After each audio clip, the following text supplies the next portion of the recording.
Voilà le genre de versets qui m'ont changé par rapport à la prière de renvoi à l'envoyeur. Vous allez voir les dangers de renvoi à l'envoyeur. Les dangers. Il y a un danger de renvoi à l'envoyeur. Luc chapitre 9. C'est là où on conclut notre introduction. Renvoi à l'envoyeur, c'est dangereux. Ne priez plus comme ça. Repentez-vous si vous avez prié comme ça. Dieu ne voulait pas qu'on prie comme ça. On vient de voir 2 versets qui nous montrent que nous devons aimer nos ennemis.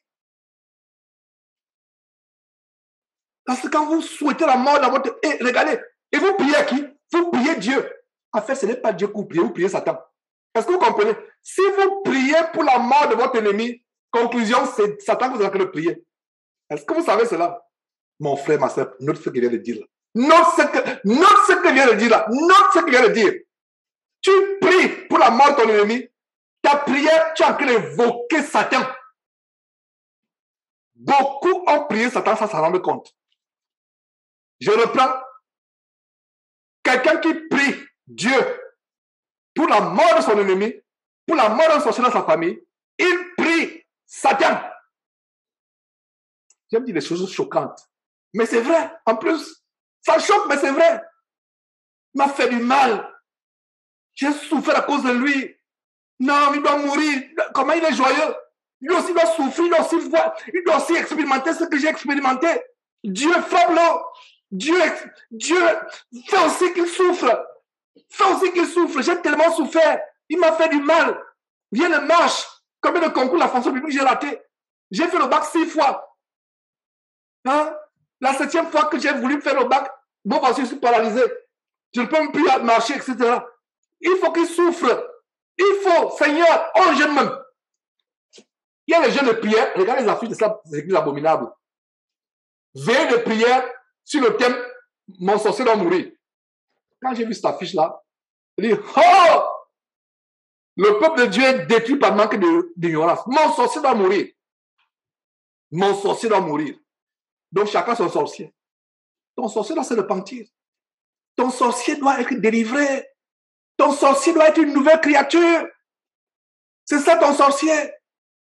Ayons la compassion pour ceux qui ont fait du mal. Bien de fois, nous devons comprendre qu'un sorcier est sorcier parce qu'il a été gagné par Satan. S'il n'était pas sorcier, il ne te ferait pas du mal. Les gens sont choqués en disant que, comment Jésus nous enseigne d'avoir la compassion pour nos sorciers? C'est ça l'évangile. Et on a pitié. Et ne pensons pas que nous sommes meilleurs, vous et moi, que ces sorciers. Ne pensez même pas à l'instant. Vous aurez les surprises au royaume de Dieu. Vous aurez les surprises. Ne pensez pas à l'instant que vous et moi sommes meilleurs que ces sorciers. Parce que devant Dieu, péché égale péché. Tu as manqué de respect à tes parents. Lui là, tu es ma grande sœur. Vous êtes pareil devant Dieu. Tu as menti sur ton résumé ou ton CV pour avoir un travail. L'autre est parti à Dubaï pour avoir de l'argent. Vous êtes pareil. Vous êtes pareil. Péché égale péché. Mais bien, il y a les péchés qui choquent notre conscience humaine. Mais devant Dieu, tous les péchés choquent la conscience divine. Je reprends ceci. Pour nous, hommes, il y a des péchés qui sont beaucoup plus grands que les autres parce qu'ils choquent notre conscience. Mais devant Dieu, la simple impureté choque sa conscience. Est-ce que vous comprenez? Donc, je reprends ce qu'il vient de dire. Si tu as prié un jour pour que ton sorcier meure, si tu as prié un jour pour que le mal arrive à ton ennemi, tu as prié Satan. C'est une révélation qui est dans la chair de poule. Ce n'est pas moi, votre frère Georges, qui invente. Lisons maintenant Luc et terminons véritablement notre introduction. Alors, Luc chapitre 10.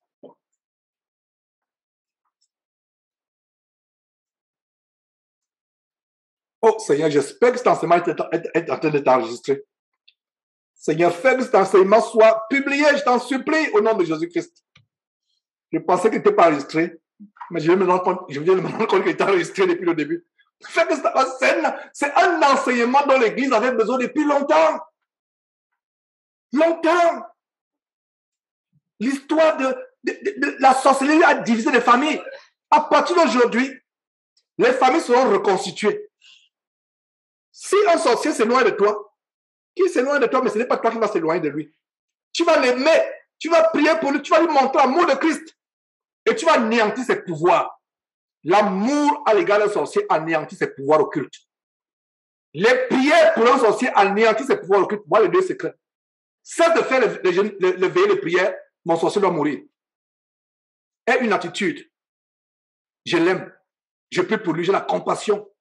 Il a tué mon enfant parce qu'il a permis à Satan de prendre possession de sa vie.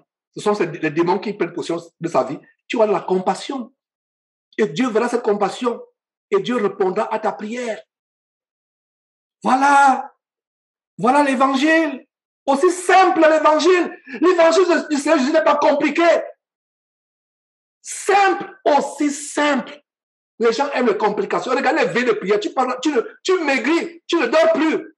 Maigris parce que tu jeûnes, parce que effectivement tu mets tes jours. D'accord. Mais tu l'as. Veille de prière après veille de prière. Veille de prière après veille de prière. Tu n'as plus le sommeil parce que ton ennemi doit mourir. Il ne va pas mourir. Il ne va pas mourir. Parce que ta prière t'a dit ça à Satan. Quand tu pries pour ton ennemi pour qu'il meure, tu renforces sa puissance sur toi. Ah, Seigneur Dieu. Cet enseignement va délivrer quelqu'un. Je reprends ce qu'il vient de dire. Quand tu pries pour que ton sorcier meure, tu renforces sa puissance contre toi. Plus tu pries pour qu'il meure, il te détruit. Tes enfants meurent. Au travail, ça ne va pas. C'est là la clé. Le plus grand bienfait que tu peux te faire, c'est de prier pour que ton sorcier soit pardonné par Dieu. Prier pour ton sorcier est l'acte le plus égoïste qui soit. Tu le fais pour toi. Tu anéantis le pouvoir du sorcier et tu mets un barrage, un blocage entre lui et toi. Mais si tu pries pour que ton sorcier meure, tu renforces ses puissances. Parce que tu pries son père, le diable. Mon peuple est détruit parce qu'il manque la connaissance. Est-ce que vous voyez comment le fait que nous manquons de connaissance, nous avons été détruits? Tu pries pour que ton sorcier meure, tu renforces sa puissance. Tu le rends plus fort parce que tu as fait de prier son père, le diable. Priez pour que ton sorcier meure. Priez pour que le mal lui arrive. Priez pour qu'il soit détruit. Feu, feu, feu, feu, feu. Quand tu pries, feu sur le sorcier, feu, feu. Il y a des églises dans les machettes. Il y a les machettes. J'ai montré ça. Nous avons montré les vidéos. Et les vidéos que nous montrons tous les jours sur Jésus-Christ TV, c'est pourquoi? C'est pour les alertes. C'est pour vous avertir. C'est pour vous avertir. C'est pour ça que vous recevez ces vidéos à longueur de journée sur votre WhatsApp. Pam, pam, pam, pam, pam, pam, pam, pam. Que ce soit venant de moi, que ce soit venant d'autres frères comme le frère Dieudonné de Côte d'Ivoire, comme le frère Franck Bédébé du Bénin. Nous sommes tous ouvriers. Ils envoient des alertes tous les jours. Et on relève sur Jésus-Christ TV. Ils envoient, ils sont au four au moulin à la brèche. Tu pries pour ton sorcier, pour qu'il meure, tu renforces ses pouvoirs. Donc tu dois regretter tous les jours comment tu t'es fait du mal. En fait, quand tu pries pour que ton sorcier meure, tu t'associes à lui pour te détruire. Je reprends. Tu pries pour que ton sorcier meure, tu deviens la colline du sorcier contre toi-même. Tu deviens le complice du sorcier contre toi-même. Est-ce que tu comprends? Mais si tu pries pour que le sorcier soit béni, pour qu'il soit délivré, pour que tu lui fasses grâce, tu deviens l'associé de Jésus-Christ pour détruire les forces des ténèbres qui ont embrigadé, enchaîné ce sorcier pour faire la sorcellerie, et tu le délivres. Je reprends tranquillement, doucement, lentement. Tu pries pour que ton sorcier meure. Tu pries pour que le feu brûle sa maison, feu sur terre. Tu deviens le complice. Tu deviens l'acolyte. Tu deviens le complice du sorcier pour t'auto-détruire, pour te détruire toi-même. A contrario, c'est-à-dire qu'au contraire, tu pries avec amour, tu l'aimes. Tu lui rends visite même avec la manger, avec la nourriture. Tu l'aimes, tu pries pour lui, tu lui montres l'amour, malgré le fait tout ce qu'il est sorcier. Tu deviens l'associé de Jésus-Christ et les anges dans les cieux pour faire la guerre aux démons dans sa vie. C'est pour cela que ce sorcier peut appeler pour dire que cesse de prier pour moi. Il te supplie, il n'est même pas te donner des millions pour que tu cesses de prier pour lui. Est-ce que vous avez compris? Rien qu'à ce niveau, je peux dire que l'enseignement est fini. Mais je vais vous donner un canevas. C'est là où on va finir. Je ne vais même plus maintenant. Je vais vous donner un canevas, étape par étape. Quelle est votre attitude? Étape par étape. Et il y aura deux attitudes. L'attitude mentale et spirituelle et l'attitude relationnelle. Donc, il y aura un grand terrain. L'attitude mentale et spirituelle vis-à-vis des sorciers dans notre famille, même en général. Et deux, l'attitude relationnelle. Et à ce niveau, vous pouvez comprendre que je vous ai déjà donné beaucoup de recettes, beaucoup d'enseignements, de conseils par rapport à l'attitude mentale et spirituelle.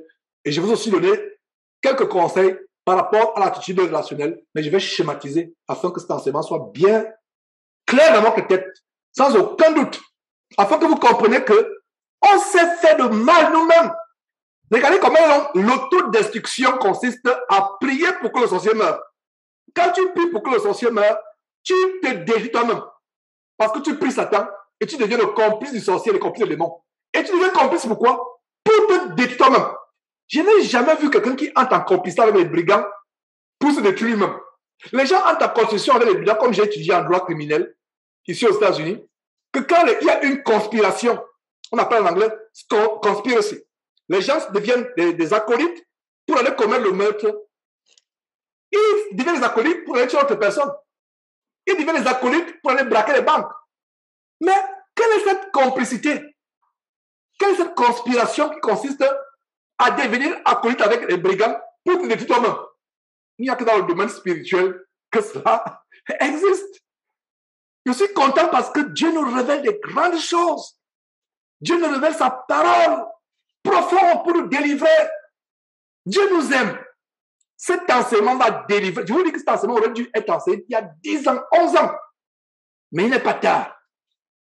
Il n'est pas tard. Il n'est pas tard. N'aie pas peur des sorciers dans ta maison, dans ta famille. Mari et femme, vous dormez, le monsieur, même si tu sais qu'il, de temps en temps, il se transforme en femme, en serpent plutôt. Ma soeur, n'aie pas peur. Et on va voir cela. N'aie pas peur. J'ai enseigné, j'ai donné cet enseignement en privé. C'est la première fois que je le donne publiquement. Ceux à qui j'ai donné cet enseignement en privé, si vous me suivez, venez témoigner. C'est un témoigner que Georges, dès que j'ai commencé à mettre en pratique ces enseignements, la peur des sorciers est partie de mon cœur. C'est mon mari lui-même qui me fuyait maintenant. Pourtant, j'avais peur. Lui-même, il me suppliait, il me disait, ne prie plus pour moi. S'il te plaît, cesse de prier, tu me fais du mal. Et je vous donne le témoin de ce frère, je ne sais pas s'il est connecté actuellement à cette réunion, un frère médecin de Zambie, qui était sorcier inconscient. Il avait des pouvoirs surhumains. Il pouvait lire dans la tête des gens. Un médecin à l'hôpital, il pouvait diagnostiquer de manière miraculeuse les maladies des malades. Dieu lui a donné la capacité d'être repenti et aujourd'hui il est repenti. Mais avant cela, qu'est-ce qui se passe? C'était un sorcier inconscient. En fait, il pensait que c'était le pouvoir de Dieu. Il avait une capacité de lire dans le cerveau des gens, de voir ce que les gens pensent dans leur cœur. Il avait une capacité d'avoir la connaissance, que ce soit en mathématiques, que ce soit en sciences, etc. Une capacité surnaturelle. Il pensait que c'est Dieu. Et sa femme, oh, si toutes les épouses pouvaient être comme cette bien-aimée sœur. Je ne sais pas si on connecte actuellement, mais je suis sûr qu'ils vont suivre cet enseignement plus tard. La sœur savait qu'il y avait quelque chose de bizarre dans la vie de son mari. La sœur savait qu'à un moment, il était aussi violent, au point de même tuer sa femme. La sœur savait qu'il y avait des démons en manifestation. Mais lui était dans le trouble. La sœur avait un grand amour, elle a tué un grand amour pour son mari. Elle a discerné que son mari était en prison de démons. Le mari ne savait pas. Elle s'est mise à prier. Voilà une femme qui aurait divorcé si elle était tombée sur un bonbon pasteur. Elle aurait fui son mari. Elle l'a supporté. Le monsieur est venu, vous avez suivi l'émission. Je l'ai reçu par Zoom depuis la Zambie. Il a donné, première partie, Le témoignage, comment il a été délivré. Et pour vous qui avez vu la vidéo, même en pleine émission Zoom, les démons sont mis à se manifester en pleine émission. Nous avons chassé les démons. J'ai chassé les démons un à un. Ils partaient au nom de Jésus. Et la deuxième partie, il est venu avec son épouse. C'était autour de l'épouse de témoigner que tout ce que mon époux traversait, j'étais conscient.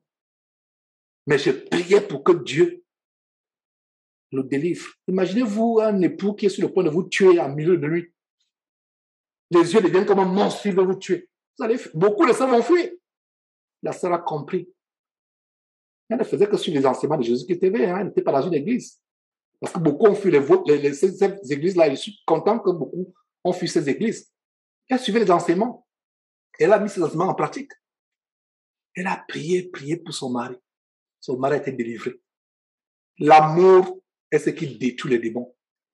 Donc, si vous priez pour qu'un sorcier meure, vous devenez complice du sorcier pour vous détruire vous-même. Même les bandits, les gangsters n'ont pas une telle complicité. Un bandit devient gangster avec les autres, il devient bandit, il entre dans un gang, il devient complice, braquage avec les autres pour tuer les autres. Mais il n'y a que les chrétiens, Maboul, comme on dit au Gabon, qui s'associent avec le démon et le sorcier pour se tuer lui-même. Il faut être insensé. Alors, terminons véritablement, depuis la vie terminons, mais on va terminer quand même l'introduction. Concluons l'introduction. Concluons l'introduction. Alors, Luc chapitre 9, mes frères et sœurs, que dit la parole de Dieu? Et voilà le verset qui m'a convaincu que prier pour que le sorcier meure, c'est s'associer au sorcier et se retourner contre soi-même. Alors, lisons à partir du verset 51. Très belle histoire. Vous allez voir ceci. Lorsque le temps où il devait être enlevé du monde approcha, donc Jésus était sur le point d'être crucifié, d'être enlevé de ce monde, c'est-à-dire mourir, être enterré 3 jours et 3 nuits, de ressusciter, d'accomplir sa mission, de retourner au ciel pour s'asseoir auprès de son Père dans les lieux célestes. Alors, au verset 51, qu'est-ce que nous voyons? Lorsque le temps où il devait être enlevé du monde approcha, Jésus prit la résolution de se rendre à Jérusalem. Donc voilà ce qui se passe. Jésus est en train de se rendre à Jérusalem avec ses disciples. Et au verset 52, nous voyons, il envoya devant lui des messagers. Donc, il envoie des messagers qui se mirent en route et entraient dans un bourg. C'est un comté ou un village. Et un bourg des Samaritains. Et les Samaritains et les Juifs ne s'entendaient pas à cause de la division, de la guerre civile entre les 12 tribus d'Israël. La partie du nord, c'était Juda. La partie du sud est devenue des Samaritains. Mais les Samaritains et les Juifs, tous sont issus de Jacob ou Israël. Mais les Samaritains ne s'entendaient plus à cause de cette scission, de cette guerre civile interne parmi les 12 tribus d'Israël qui se sont fait la guerre. Les tribus du nord Juda est devenue la tribu du nord. La tribu du sud s'appelait la Samarie. Donc les Samaritains n'avaient pas de rapport avec les Juifs. Et quand on dit Juif, ça signifie que issu de Juda. Juif, c'est un nom qui vient de la tribu de Juda. Juif, c'est Juda. Alors, qu'est-ce qui se passe? Il envoie les messagers pour le devancer, au verset 52. Donc, il s'est mis en route et entre ces messagers, il s'est mis en route et entré dans un bourg, un petit village des Samaritains, pour lui préparer un logement. Regardez, les choses commencent à devenir intéressantes au verset 53. Mais on ne le reçut pas, parce qu'il se dirigeait sur Jérusalem. Regardez au verset 54. Les disciples Jacques et Jean, tellement zélés, Jacques et Jean, voyons cela dire, Seigneur, veux-tu que nous commandions le feu descend du ciel, veux-tu que nous commandions que le feu descende du ciel et les consume? Ça nous rappelle quoi? Feu, feu, feu, feu, feu, feu. Alors on va les veiller. Même les voisins sont énervés pour appeler la police. Feu, feu, feu. On a des machettes. On vous avait montré les vidéos sur Jésus qui était où il a même des gros cailloux. Le padre dit, cognez, on cogne. D'autres formes de karaté. Sauter, on saute. Mangamba, mangamba. Savate, savate. Coup de poing, coup de poing. J'étrangle. Il répète un véritable théâtre. Dites à quelqu'un de sortir, cette église ne va pas sortir. Parce qu'il y a l'ambiance entre guillemets. Il bagarre, il saute, il bondisse. J'étrangle, tout le monde répond. Le pasteur vampire au micro. J'étrangle, mon sorcier, il étrangle. Je saute, il saute. Ils font des guerres imaginaires. D'autres amènent les machettes, d'autres m'avaient les fusils. Qu'est-ce qu'on nous a montré derrière Jésus-Christ? Malgré cela, certains sont toujours accrochés dans ces églises de bâtiments. Donc, ils disent à Jésus ceci. Écoutez très bien le verset 54. Les disciples Jacques et Jean, voyant cela, disent, Seigneur, veux-tu que nous commandions que le feu descende du ciel et consume? Le feu descend sur qui? Sur les démons? Non. Sur les gens physiques. Verset 55. Jésus se tourna vers eux et dit, ah, quelle bonne idée. Allez-y les gars. Engagez. Invoquez. C'est ça? Si votre Bible là, ça, je vous assure, je peux mettre pause.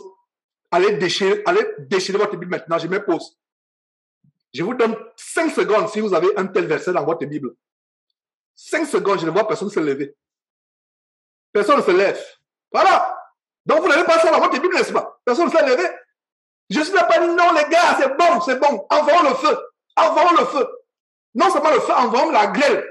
Que ce soit plus que Sodome et Gomorrhe. Diffusons-les. C'est ce que Jésus a dit. Non. Non. Jésus n'a pas dit cela. Lisons très bien ce que Jésus a dit dans la vraie Bible. Et vous voyez donc comment les faux pasteurs nous enseignent le contraire. Jésus se tourna vers eux. J'imagine le regard de Jésus ce jour-là. J'imagine. Il y a souvent, quand un de mes enfants ne se comprend pas bien, il y a un de ses regards, il se calme seulement. Il se calme. Dès que mon regard lui montre que non, là, I'm in trouble. Ça veut dire que je suis là, j'ai des problèmes. Il se remet alors, rien que mon regard. Donc Jésus se tourna vers eux et dit, ah les gars, waouh, non, engageons, tuons cette ville. C'est ça? Il se retourna vers eux et les réprimanda. Le mot réprimander, souligné dans votre Bible, réprimanda, c'est un mot fort. Donc, beaucoup de pasteurs, entre guillemets, sont à réprimander. Nous qui avons fait des prières pour invoquer le ciel sur les sorciers, nous sommes à réprimander. Qu'est-ce qu'on a vu plus haut à Matthieu, qu'on a dit tout à l'heure? Que pour être fils et fille de Dieu, il faut aimer nos ennemis. Jésus les réprimanda. Réprimander, c'est un mot fort. La réprimande de Dieu ou du Fils de Dieu, ce n'est pas quelque chose à prendre à la légère. Donc, notez très bien, Jésus les réprimanda. Les réprimanda. Et qu'est-ce que Jésus leur dit comme réprimande? Notez très bien, Jésus leur dit ceci. Les réprimanda, disant, vous ne savez pas de quel esprit vous êtes animé. Souligné, encerclé, encadré avec un rectangle, la phrase, vous ne savez pas de quel esprit. Et notez très bien que esprit, c'est avec petit e. Conclusion, c'est ce que j'avais développé tout à l'heure. Si tu pries pour que ton sorcier meure, tu es animé de quel esprit? Jésus a dit, vous ne savez pas de quel esprit. C'est un esprit démoniaque. Quand j'ai découvert ce verset, je dis, wow! Qu'est-ce que j'ai fait toute ma vie? J'étais champion à prier pour que le sorcier meure. Je vous enseigne moi-même ce que j'ai fait. Dans l'ignorance. J'étais champion. Mon sorcier doit mourir, c'est trop. Toi, c'est trop. J'ai déjà eu 10 fausses couches, aucun enfant. Dès que je suis enceinte comme ça, 2 mois, l'enfant part. Je lui dis encore, je fais comme l'enfant part. L'enfant part, ça c'est quoi ça? Non, mon sorcier doit mourir. Ces veilles de prière de mon sorcier doit mourir avec thème sont pleins. Ma désolation, c'est que rien qu'un petit nombre suivra cet enseignement. Mais que la volonté de Dieu soit faite. Rien qu'un petit nombre. Un tel enseignement doit être suivi par des multitudes, mais ce qui va arriver, c'est que cet enseignement sera suivi par une petite poignée de personnes. Pas beaucoup. C'est un enseignement de délivrance.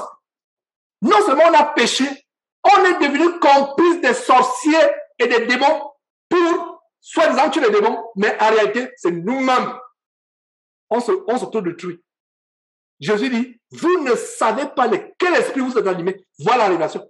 Quand j'ai découvert ce verset, je dis, Seigneur, comment j'ai fait des années pour ne pas comprendre? Pourtant, j'ai lu cette Bible. Nous lisons la Bible avec des grosses lunettes théologiques. Des grosses lunettes de babyloniennes, des bâtiments. Ma prière, c'est que Dieu commence à lever les cailles de nos yeux afin que nous lisions la Bible avec our naked eyes, nos yeux tout nus. En anglais, quand on dit naked eyes, ça veut dire nos yeux, nos vrais yeux. Beaucoup ont des loupes.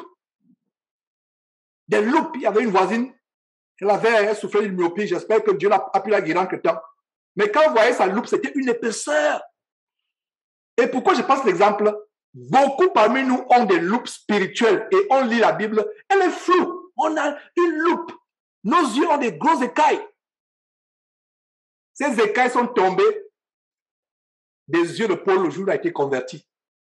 Le jour où Ananias a prié pour lui et qu'il a été converti.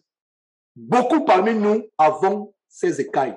2 Corinthiens chapitre 4, verset 4 dit, si notre évangile est voilé, il est voilé pour ceux qui périssent, pour les incrédules dont le Dieu de ce siècle a aveuglé l'intelligence, afin qu'il ne voit pas briller la splendeur de l'évangile de Christ qui est à l'image de Dieu. Nous lisons la Bible avec les écailles théologiques, avec les écailles des fausses interprétations des faux pasteurs. Que Dieu, au nom de Jésus-Christ, fasse tomber ces écailles de ton cœur, de tes yeux aussi, surtout tes yeux, pour que tu lises bien. Tu vas dans les veillées tous les soirs, et les femmes, surtout les femmes, elles abandonnent les maisons pour aller dormir. Jusqu'à ce qu'en plein quartier, une vidéo qu'on vous a montrée, un homme a battu sa femme en plein quartier. La femme elle vient se plaindre, pourquoi elle m'a tapé, je vais sur le pasteur. Toutes les nuits, dès qu'il est 22h, je m'avais dormi. C'est non pas qu'elle va chez un homme, hein. Le monsieur espionne, selon le témoignage qu'il lui-même donnait. Elle est là toutes les nuits. Tu fais quoi là-bas? Dors avec ton mari. Remplis tes obligations conjugales. Et sors de ce temple de mort. Beaucoup de gens disent, mais pourquoi Georges a rallié contre les faux pasteurs? Vous comprenez comment ils détruisent les gens? Ils détruisent. Ils détruisent. Jésus leur a dit, vous ne savez pas de quel esprit vous êtes animés. Nous qui avons fait ce genre de prière par le passé, qui continuons à faire ces prières, nous sommes animés par un mauvais esprit, un démon, par le diable, l'esprit de démon. Et vous qui continuez à faire ce genre de prière, vous êtes animés par un esprit de démon. C'est la fin de l'introduction. Je vous donne le plan de l'enseignement. La prière, c'est que cet enseignement délivre beaucoup de personnes. Je vous donne le plan très rapidement. L'enseignement a 2 parties. Le grand 1, le titre de l'enseignement, pour ceux qui ne le savent pas, c'est l'attitude d'un vrai chrétien face aux sorciers dans sa famille. On peut aussi étendre dans des sorciers hors de la famille, dans le quartier, dans le village, dans le lieu de travail, à l'école, à l'université. Alors, c'est en 2 parties. Première partie, le grand 1, attitude mentale et spirituelle. Et le grand 2, c'est attitude relationnelle, c'est-à-dire dans les relations avec les membres de ta famille. Dans l'attitude mentale et spirituelle,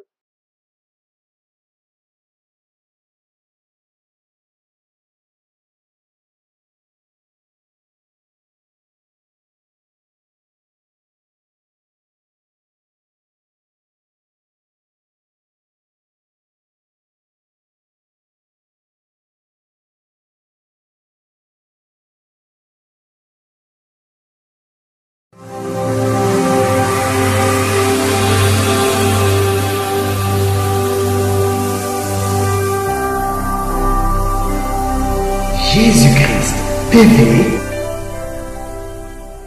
connaîtrez la vérité, et la vérité vous affranchira.